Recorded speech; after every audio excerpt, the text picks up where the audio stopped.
Hello there, my very good friends. On today's wrestling news, Edge has delivered a major update on his WE retirement plans. CM Punk wants a legendary opponent for his AEW return. I'm going to tell you the real reason WWE didn't draft Bron Breakker. And is Thunder Rosa still injured despite her AEW return? I'm Adam Wilborn. And I'm Andy Murray. Come on, you Spyrites, this weekend. This is the news. Man, we're really flexing on the football this week, aren't we're we? going to lose. Hey, at least the camera's focused today. Couple of idiots. Yeah, that's just a really bad photo of Chester the Field Mouse. Yep. Chesterfield's mascot. He's known as something else in this office. Chester the Prick. Yeah. Right, let's carry things on. Let's kick it off by talking about Edge. He has been talking about retirement in a promo. It's probably in character, but I think it's quite fun nonetheless. He's building a story. He's building something. What's he building in there? Edge has claimed that he wants to win the WWE World Heavyweight Championship and retire. He uploaded a promo to Twitter yesterday. I'll read you some of it, saying, "Some people have been running around saying they're going to finish their stories, and good for them, but it made me think a little bit about my story." You're boiled up, you. I hate Edge. I'll get to this. I'll get to why in a second. Okay. I'll get to why in a second. Don't stick with me. Straight up, the introduction of the WWE Heavyweight Championship. If I look at that thing, it even looks like the title that I never lost. It looks like big gold. So obviously he was World Heavyweight Champion when he retired in 2011? Yeah, 2011, 12 years ago, Andy, do the math. He had to give that up. Now he has a chance to win it again. He's saying, "This ride, it's going to come to an end sooner or later. Let's face it, we all know that. I got to get this done. It's the last thing to do. It's the period on the end of this sentence. It's the last sentence in the book." So he's adding a bit of story flavor to his participation in the tournament tonight. Of course, it's him, AJ, and Ray. That is so silly. Like, it's so good. Yeah. Like, I love it. That's one of the triple threats tonight. 2 triple threats. The winner, they wrestle in the main event, and then the winner of that wrestles Seth the Chef Rollins at Night of Champions in a couple weeks. That's your plans. Say what you need to say. Adam Copeland, you son of a bitch. I was fine. Seth goes to Night of Champions. Seth becomes the new World Heavyweight Champion, or whatever they're bloody calling it. And then I saw this promo. What a worker. Put the title on Edge. What a rascal. I fell in love with him all over again. And that story, the story beat of like, this kind of looks a lot like the title I had to give up when I retired the last time and made you cry, Adam. It's got the same name. God damn it. Come on. What a man. I obviously don't hate Edge. I think this is absolutely fantastic. It's a great addition. Sorry, Seth. You ain't winning the Night of Champions if I'm booking it anymore. Brilliant work. I'm really looking forward to SmackDown tonight. And I think most people would have had money on Edge going to Night of Champions. And I'd be like, I'd be a great plucky loser. Nope. I got Edge's perfect retirement sketched out, right? He's a SmackDown wrestler. It's a Raw belt. He wins the belt at Night of Champions, and suddenly the Raw belt is now a SmackDown belt. There are 3 world titles now, sort of, belts yes. on SmackDown, and Roman Reigns beats Edge to unify them all, and he has 3 belts now. Don't give him an idea Why like not? that, Andy. That's a chaos I've got option. a better idea. No, it's not. It's a good idea. It's just not quite the right It's not one. a good idea. It's a terrible idea. It's an emotional storybook win, a Night of Champions. He is the World Heavyweight Champion now, and like you say, when he loses that belt, he'll retire, which he will do when Dominic Mysterio immediately cashes in and when he wins Money in the Bank. You were going to He say needs that heat. He's not got quite enough right now. Talk about CM Punk, shall we? Yeah. He wants Speaking to of face a legendary opponent for his AEW return, Andy. Bobby Fish. Oh, no, sorry. Samoa Joe, apparently, actually. Bobby Fish did call him a see you next Tuesday. Yeah, So. it's a legacy rivalry. Yeah. He said he wants to face Samoa Joe, obviously classic history with Joe in Ring of Honor. This is according to Fightful Select. Punk is increasingly interested in working with Samoa Joe. No word on whether it'll be like a one-off match or a storyline or whether or not it's going to happen yet. But, you know, we're not hearing anything when it comes to stuff around Collision, which we assume all of this stuff is going to go down on. Fightful also mentioned about the reports of Punk working with Chris Jericho. It's been pitched, but Punk wants to work with Joe. I wouldn't be surprised if he does work with Jericho further down the line. Yes, please. It's a legendary rivalry in independent wrestling history, of course. They haven't wrestled since 2005, but that trilogy between those blokes, the last time they shared a ring was in like a 4-way eliminator where James Gibson, aka Jamie Noble, became Ring of Honor World Champion. Really? So that's quite a fun little interesting thing. But yeah, it's a legendary, iconic Ring of Honor rivalry, Joe and Punk. Now, the caveat is that those matches were 18 years ago. Yes. What does this version look like in 2023? You know what? I have no idea, but I would love to find out. The promos alone would make this program worthwhile. They would absolutely cook each other. It would be tremendous. I'd love to see this. I'd absolutely love to see this. I have more interest in this actually than the Jericho program, even though Jericho's a bigger name or whatever. My inner nerd is tickled by this kind of nostalgia. Whether it turns out to be amazing or whether it turns out to just be okay, I don't care. Just do it. Yeah, it's a hell of a cheat code, isn't it, to kickstart Collision with a feud like this. Collision presumably coming to our screens mid-June, of course. All the upfront stuff is going down next week, and we'll find out more about that billion-dollar TV deal, potentially. Yeah. Tony was looking awfully pleased on Dynamite. I think it's going to be a big one. Speaking of big things, Bron Breakker, he's big. He is big. Do you want to know the real reason WWE didn't draft him? I think I've already read this, so I'm not going to say anything. Yeah, his heel work's been pretty good and they're into it. It's been awesome. So this comes from Worked Wrestling. They're on a roll, aren't they? They are. It's butter. Okay.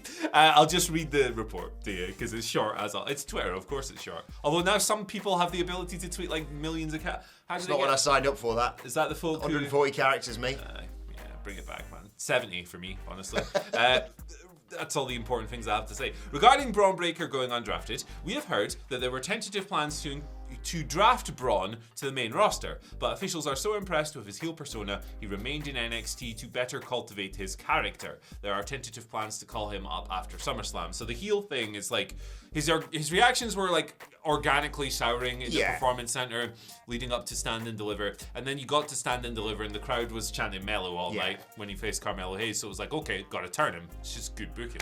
It's just good booking. And they did just that. The clip of him spearing Carmelo out of the sky this week was sick. So they've clearly struck on something with this heel Bron Breakker persona. Of course, he beat Trick Williams in about 6 minutes or so this week. Yeah. It just makes sense. Like, you leave younger, greener talent in developmental to marinate for a little bit. It's just the smart thing to do. Yes, as the resident NXT expert. That's me. I will say I think he's been doing sensational stuff following Stand and Deliver, because I thought he was a great babyface world champion in NXT. I thought he did a great job. He had some fantastic matches down there. And yeah, then he lost to Mello, and you're like, cool, I guess he's going to Raw or SmackDown on either the Raw or SmackDown after WrestleMania or part of the draft or whatever. And then that didn't happen, but it does make sense because ever since he's turned heel on the NXT after WrestleMania, he has kicked ass. He is channeling the familial Jock energy. Yeah, exactly. And he speared Mello through a fucking wall the other week, and it was amazing.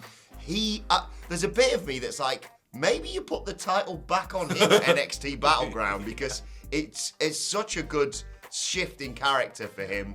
But yeah, a few more months, well, only a couple more months down in NXT. He's more than ready, as is Mello, to be fair, to go up to the main roster. So yeah, an arrival after SummerSlam. Yeah, I always like that. Break it up a bit. Like, you don't have to bring all the new people, whether they're new signings or NXT or whatever, in on April 1st to 5th or whatever it is. Yeah, exactly. Yeah, I've saved something for after SummerSlam. Maybe even bring people in for the run up to WrestleMania from Survivor Series onwards, sort of thing. Yeah, and there you go.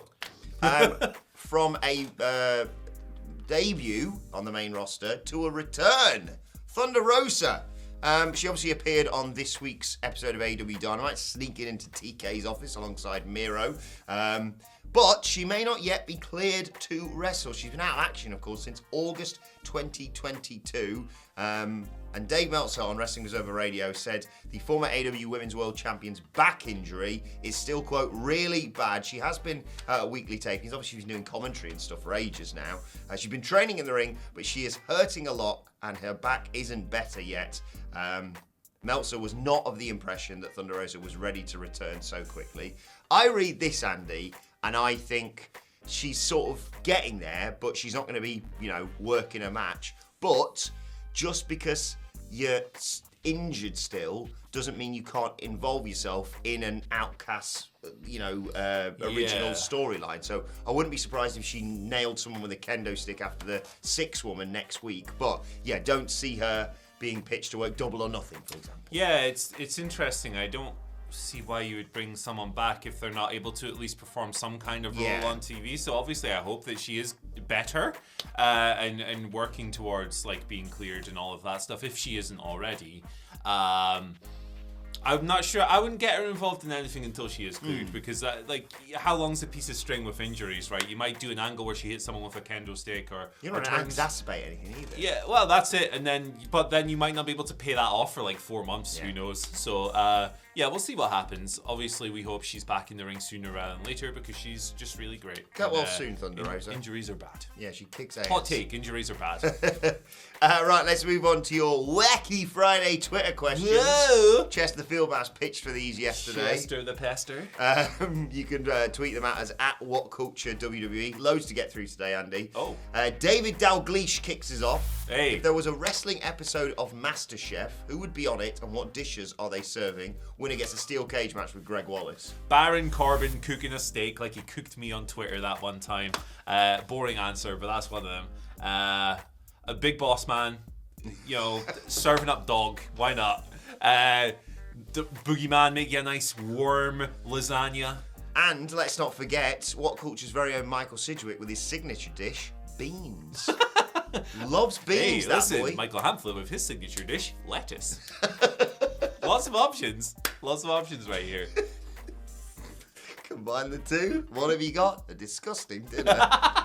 Rob Atkinson. You get those romaine lettuces where it's like a little, you peel it and it's like a little book. Oh yeah. You make like a taco with that with some baked beans. Loves beans, that boy. A big bean. Okay. Right, let's move on. Rob Atkinson gives us our second question today. He writes, "Hi gents, Andy, you're taking Adam to court for destroying your hearing with his various wrestling impressions. The most logical thing, of course, is for wrestlers to be your representatives. Who have you got backing you and who's judging the case?" Oh my god. Hey, listen, my hearing's already destroyed. Wear earplugs at concerts. Yes. Seriously. Tinnitus sucks. Who's the legal counsel? Who are your character witnesses and who's your legal counsel and who's the judge? IRS is the legal counsel, 100%. Sorry, Mark Sterling. Yeah, sorry, Mark. He kind of sucked though, to be honest, as a lawyer. Judge is Mark Briscoe because he's sorting it out. He's sorting it out. Fair and impartial. He's sorting it out in AEW at the moment. Yeah. Trying to get these, he's so funny. Simmer down. Simmer down. He's so great. What was it he said when he was getting in the ring? I can't even remember. I can't remember. He's a funny man. He's a great boy. He should be the judge. Okay, character witnesses. The eel, the flatty, a pigeon.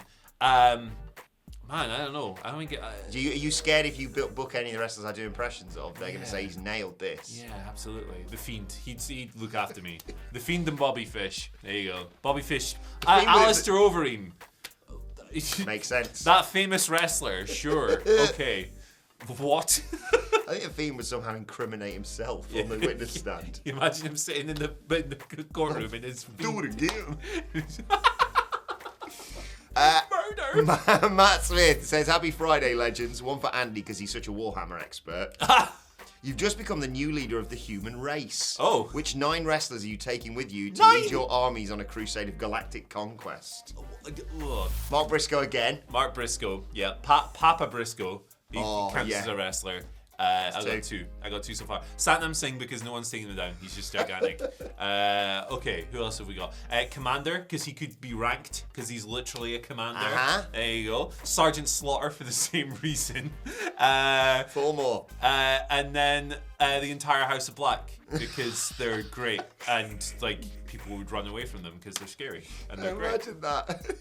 What team have I just assembled on your here? planet as Julia Hart going, Julia Satnam Singh's backing him up and Papa Briscoe's coming through. Julia Hart, Satnam Singh, and Papa Briscoe. To be fair, most planets would be like, you know what, boys? Yeah, fair play. Commanders try to order them about. Arnav Gupta writes, "Morning, legends. Who's your guys' favourite Office characters and why? You can tell us about both UK and US versions of it if you'd like to. My favourites are Michael and Dwight. Have a great day." And he sends 3 crocodile emojis. It's the Nard dog, brother. Yeah. It's the Nard dog. It's Andy Bernard for me, man. He's just he's a quote machine. And David Wallace, like low key. David Wallace is over in the WhatCulture office. Pull out your socket and your socket. Like that is not David Wallace. The Nard Dog is so great. They mess Andy Bernard up. Like the last couple of seasons is like, this is not really what I'm into. No. It's still good TV, but like they mess with his character a bit. But like when he's singing in the car and stuff, beer me that water. Obviously he says, "Hey, call me Drew." And he's like, "No." No, yeah. He comes back from punching a wall. Yeah, and he's like, "Okay, that's fine."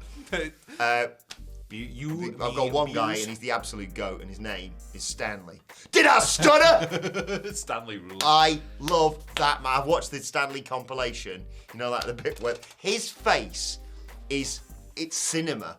When the bloke goes, and he just goes. There's like, I don't think there's a bad character in the US office. No.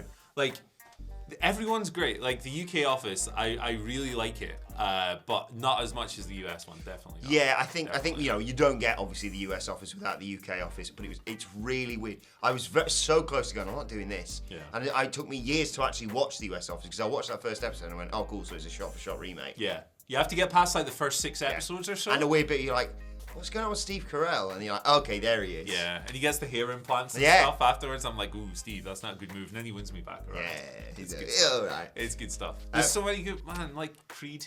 Creed is so funny.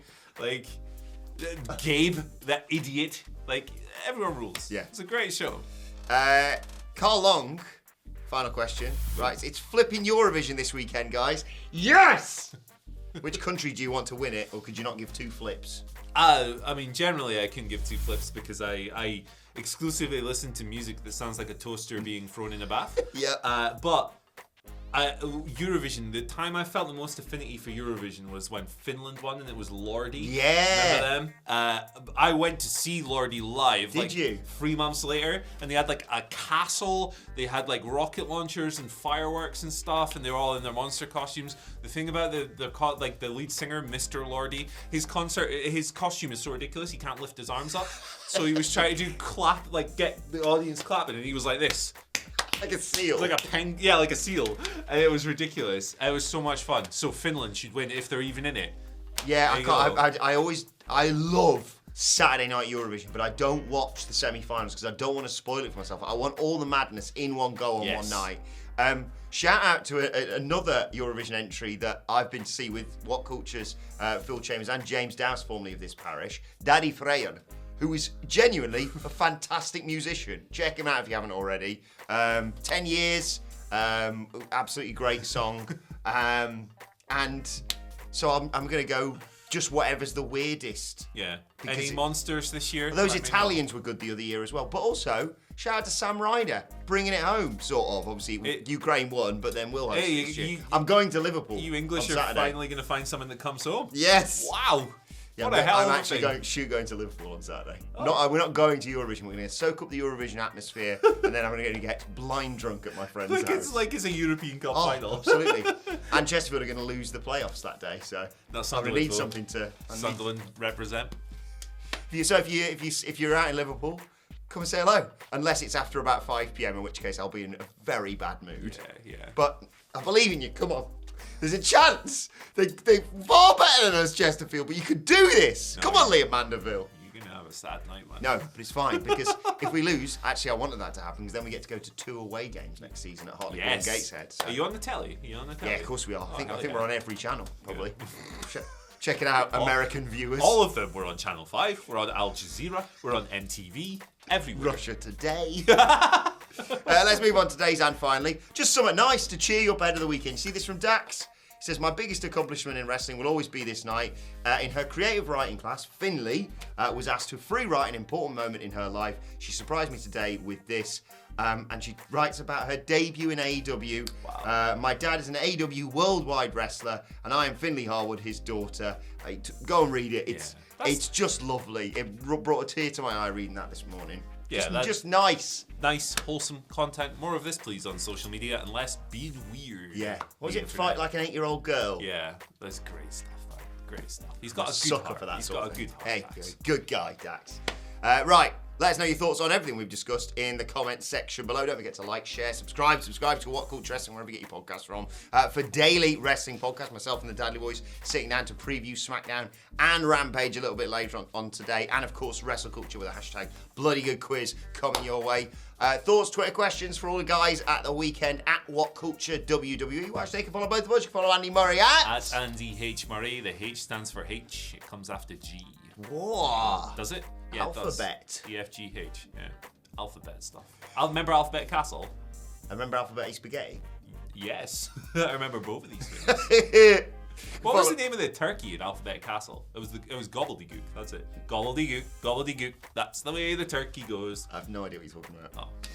Follow me on Twitter. Did you watch Mr. Boom when you were a kid? I have no idea. You watch Charlie Chalk? Yes. Shout out Charlie Chalk. They used to have a Gaelic version of it. Gaelic version, Gaelic. I never know which one is the Irish version of that and which is the Scottish version on Scottish TV. You know, the entrance scene was a hoot. It went Calm Calk. Get eight, I'm Charlie Chalk. I hate you, wee prick. Anyway, I'm gonna play in the ball pool. Sorry, Nick. I've almost got through the entire video. Never mind your soft play, you wee twat.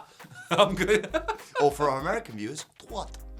Follow me on Twitter at Adam Wilmore. Follow us all at WhatCulture WWE. But for now, thanks to Andy Murray. Thank you for joining us. Come on, Chesterfield. We'll see you soon. Let's go the field.